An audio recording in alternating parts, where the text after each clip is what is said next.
Hai guys, ketemu lagi bersama keluarga Cibon, keluarga Cina. Ya, bertemu lagi bersama keluarga Cibon. Betul dan kita mau react permintaan dari kalian yang sekian lama kita belum react nih. Ternyata ada yang edisi Ramadan yang episode 13 ya. 13 bareng sama Bunda Maya. Wow.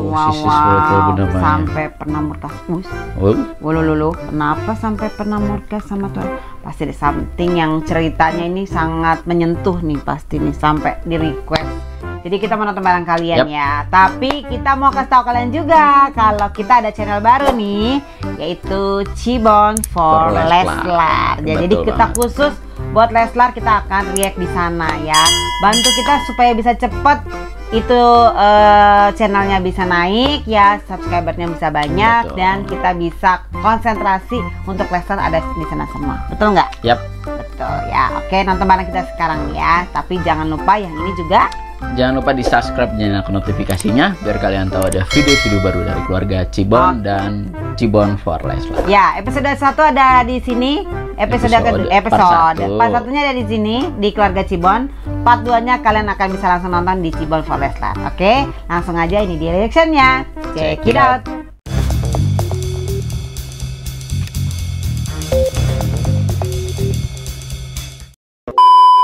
Assalamualaikum warahmatullahi wabarakatuh, teman-teman. Balik lagi bersama kita di Ramadan with Leslar.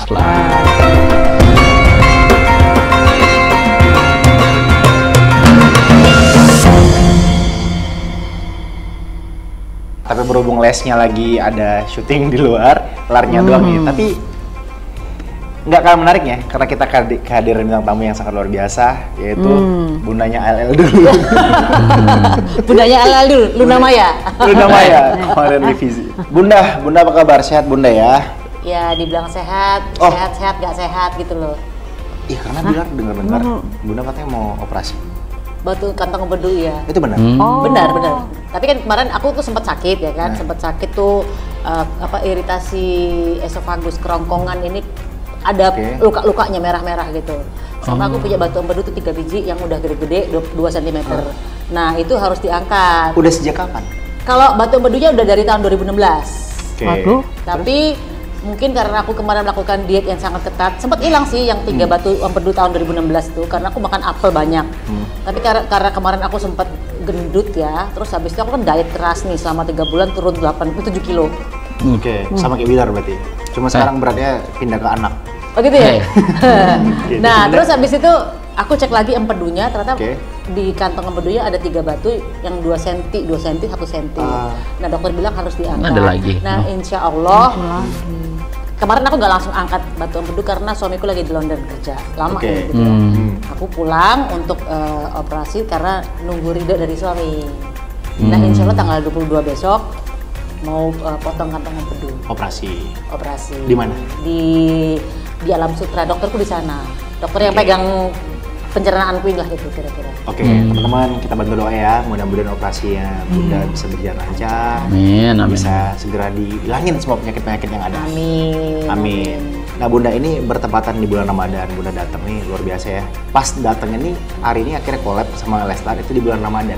Nah, ngomong-ngomong bicara soal bulan Ramadan, gimana Bunda memaknai bulan Ramadan kali ini? Yang pasti bulan Ramadan itu adalah bulan kan kalau orang bilang kan banyak dilipat gandakan sesuatu ya. Betul. Dia bagus untuk orang-orang yang mungkin tiap hari tidak mengingat Tuhan. Tapi buat aku pribadi ibadah itu kan hanya bulan Ramadan. Jadi di bulan-bulan lain juga beribadah. Tiap hari beribadah. Iya, betul. Untuk mendapatkan ridho rahmat dari Allah gitu. Tapi di bulan ini dilipat gandakan. Jadi ya. Betul. Jadi kesempatan buat banyak orang lah untuk mengejar pahala sebanyak mungkin. Gitu ya untuk orang-orang yang tiap hari tidak mengingat Tuhan di luar bulan Ramadan. Iya kan. Kalau jadi orang-orang yang lupa sama Tuhan tiba-tiba bulan Ramadan jadi puasa, jadi makin alim, makin ibadah gitu kan. Kalau aku alhamdulillah insya Allah di luar dan dalam bulan Ramadan sama aja lah. Terus Bunda gimana ngabisin waktu dengan keluarga di bulan Ramadan kali ini? Kalau kemarin aku sempet seminggu sebelum Ramadan kan aku sakit. Tapi alhamdulillah pas aku tanya sama dokter, dok ini lagi iritasi gini boleh puasa nggak? boleh kata dokter, justru puasa aja karena biasanya kalau kena makanan atau minuman malah sakit kan. Kalau puasa malah nggak sakit kan. Iya dok, aku bilang gitu. Puasa aja nggak apa-apa. Alhamdulillah aku puasa gitu. Karena memang puasa itu justru banyak manfaatnya bagi kesehatan kita loh. Iya, physically iya. Memang kelihatannya kita nggak makan, nggak ada asupan, tapi justru sebenarnya ini mengkontrol ya, mengistirahatkan organ-organ pencernaan kita loh, justru untuk jadi lebih baik lagi. Iya, karena kalau misalnya kayak batu empedu. Ini aku jadi ingat kemarin Cici juga kena sama loh, GERD, ya kan? Sama kan? Saluran pencernaan ada yang terganggu, tapi memang makannya kan jadi agak terhambat, tapi terus malah jadi memang lebih baik ya kondisinya dengan banyak berpuasa sih. Memang puasa itu memang banyak manfaatnya sih ya. Dan ini juga aku tuh mau komen baru kali ini loh, Leslar itu collab sama Bunda Maya. Oh, kemarin sama semuanya ya. Iya, sama anak-anaknya sama Bunda Mayanya baru sekarang nih ya. Iya. Dan aku salah satu favorit sama Bunda Maya. Kalian juga kalau yang favorit boleh komen ya guys. Aku kan kalau aku makan lemak akan terangsang, akan makin kembung tuh. Tapi kalau nggak dikasih makan apapun kan dia nggak terangsang. Nah, si batu ini nggak akan, si cairan empedu ini nggak bakal terangsang, sehingga dia akan kalau bisa terangsang kan akan ngegas nih. Jadi akhirnya sorry. Tapi ketul, Bilar baru tahu loh, pantesan Bunda memang ngejaga minyak ya katanya, ngejaga makanan yang berminyak. Tapi itu biasanya indikasinya kenapa sih Bunda? Faktor apa sih? Kalau batu empedu karena ya keseringan makan lemak. Memang dari dulu makan sesuatu yang mengandung kolesterol tinggi juga. Emang enak sih. Kuah-kuah. Ya udah, daging-daging lemak, wagyu Jepang, guling. Iya dong. Santan-santan banget. Waduh, doyan banget ya. Dan Bunda termasuk orang yang ini nggak? Orang yang ngefilter nggak kalau makanan?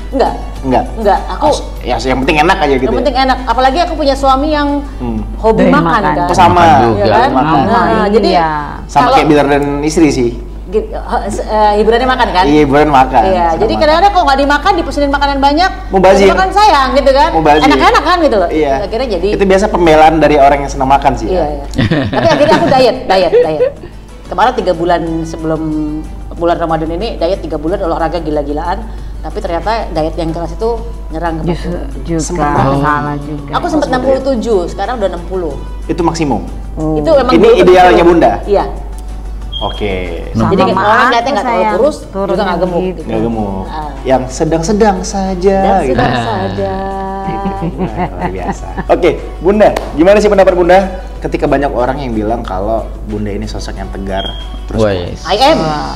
Oh ya. Yes, I am. Sombong amat. Ya, sebenarnya kan kalau dibilang sosok kuat atau tegar atau segala macam kan itu kan tidak serta-merta langsung dibilang begitu, tapi kan orang yang melihat ya, orang melihat bagaimana kita menjalani dan melewati proses yang menurut kacamata orang lain itu sulit untuk dilewatin, tapi aku bisa melewatinya dengan mudah gitu loh, tanpa harus banyak cangcing ngomong yang enggak gitu kan. Dan aku tanpa menjual air mata di mana-mana pun akhirnya banyak kemenangan-kemenangan yang didapat dalam sebuah peristiwa hidup. Jadi atau misalnya contohnya kemenanganku adalah misalnya bisa menekan egoku, bisa menumbuhkan kesabaran ya kan. Jadi akhirnya orang yang melihat dari jauh nih bisa melihat proses dari aku dulu terpuruk sampai akhirnya bangkit, itu orang melihat, oh ini sosok yang kuat, yang tegar. Itu omongan dari orang, bukan aku sendiri gitu. Dan pada akhirnya orang-orang menjadikan Bunda sebagai role modelnya mereka. Iya, buat orang-orang yang bercerai, gue kayak ngeliat Maya Estianty gitu. Karena kan memang kehidupan sebuah pernikahan tidak semuanya berjalan mulus. Betul. Banyak orang yang mungkin merasakan hal yang sama, namun mereka mengambil contoh dari kisahnya Bunda dan menjadikan Bunda sosok inspiratif bagi mereka. Iya, gitu. Katanya sih kuat katanya, tapi memang aku merasa aku tapi tuh Bunda sendiri kuat ngerasa orang kuat juga ya? Ya, aku sempat bilang ke. Tapi sempat nggak Bunda ngerasa titik terpuruk dalam hidup Bunda? Pasti. Saat itu gimana cara ngelawannya? Pernah di posisi aku terpuruk itu sempat marah sama Tuhan kan, ibaratnya kenapa sih kok semuanya kerjaan, pasangan, dilimpahkan anak-anak, ke harta saya hilang gitu. semua. Oke. Ya kan pada saat yang dulu perjalanan pertama ya kan. Saat itu sempat ngerasain hal seperti itu. Terpuruk dan aku murka sama Tuhan. Oke. Tapi itu kan karena kita belum paham tentang kehidupan. Belum paham tentang bagaimana kita menjalani atau kita harus menjawab soal-soal yang diberikan Tuhan. Tapi kan itu kan nggak langsung dapat jawabannya gitu. Iya. Harus proses dulu memahami kenapa sih hakikatnya kok ada kejadian ini, kenapa aku harus melewati ujian ini, kan itu kan proses semua. Dan akhirnya karena aku berteman dengan para spiritualis ini, ya kan guru-guru agama ini ya gitu. Berguru dengan siapapun yang cinta dengan Tuhannya gitu.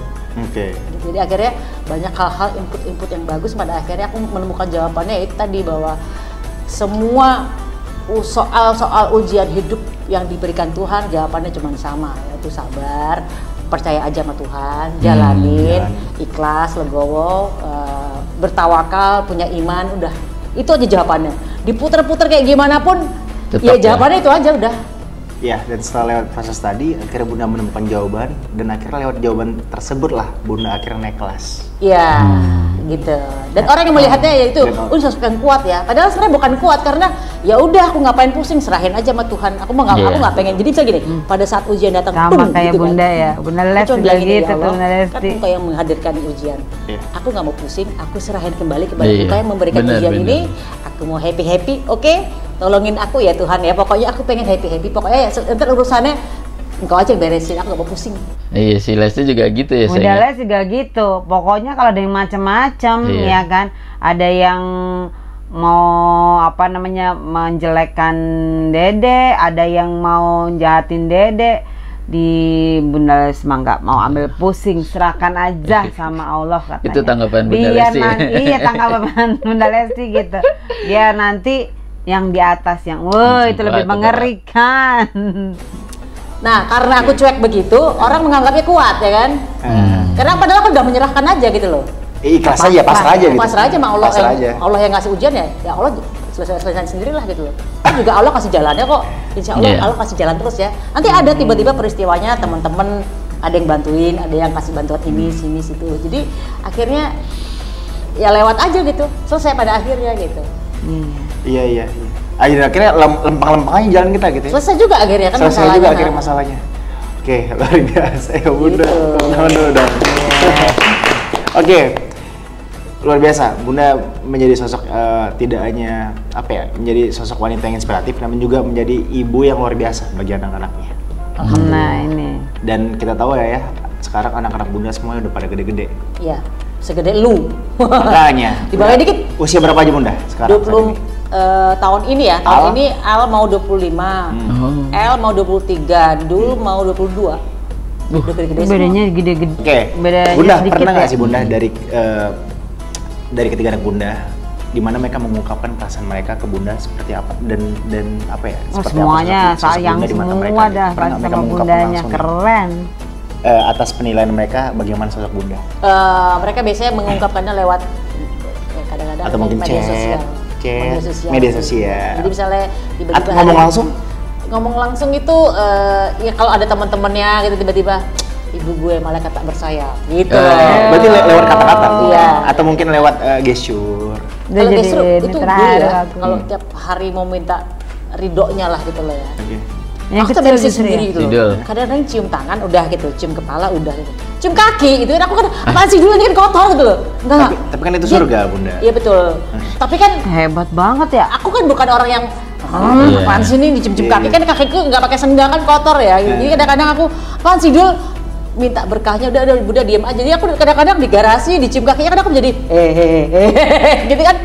Jadi aku udah ya sampai sekarang masih belum masih risih lah. Waduh, hebat banget. Lu cukup cium tangan aja, toh Bunda juga udah doain kan gitu. Tapi ini buat pembelajaran juga ya buat kami ya, Leslar sebagai orang tua baru ya. Nah, Bunda saat itu mereka kecil, Bunda termasuk yang ngarahin nggak untuk jadi apa mereka nanti ketika besar? Kalau ngarahin sebenarnya enggak ya, karena aku yakin setiap orang kan di sekolahnya kan udah dites psikologi kalau nggak salah ya, pokoknya mencari minat dan bakatnya. Diarahin ke sana aja sesuai yang tesnya itu aja gitu loh. Jangan dipaksain misalnya kamu sama bapaknya gitu. Enggak pernah. Itu mustahil yang mustahil. Karena saking miripnya kali ya. Itu nggak mungkin. Jangan lupa ya untuk yang part 2-nya ada di Cibon for Leslar. Betul banget. Ya, dadah.